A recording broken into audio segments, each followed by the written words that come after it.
Si quelqu'un est en Christ, il est une nouvelle créature. Les choses anciennes sont passées, voici, toutes choses sont devenues nouvelles.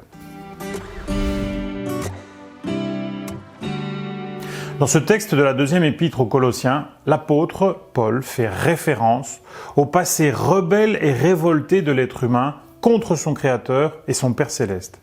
Et il témoigne de la nouveauté de vie, d'une vie renouvelée qui accepte de revenir au bercail, de réintégrer l'ordre initial de la création. Nous pourrions aussi dire de nous soumettre, ou comme l'annonce le thème de cette journée, d'obéir au Créateur, notre Père Céleste. Il est étonnant que nous soyons soumis, sans même nous en rendre compte, à de nombreuses lois du Père, l'ingénieur, l'architecte de la vie et du salut, comme celles qui gouvernent l'attraction terrestre, la respiration autonome, la circulation sanguine ou l'influx nerveux.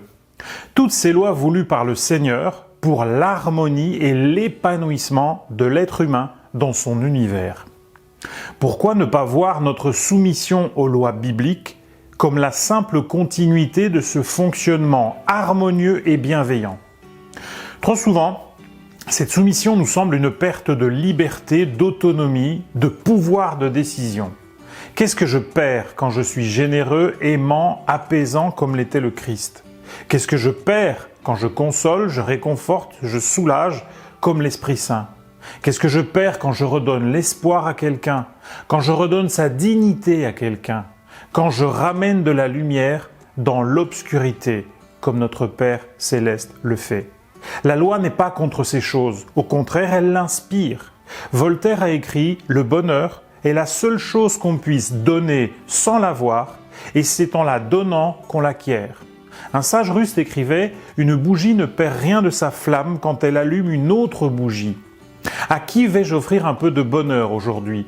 Dans les yeux de quel proche, voisin, collègue, copain de classe vais-je rallumer une lueur d'amitié?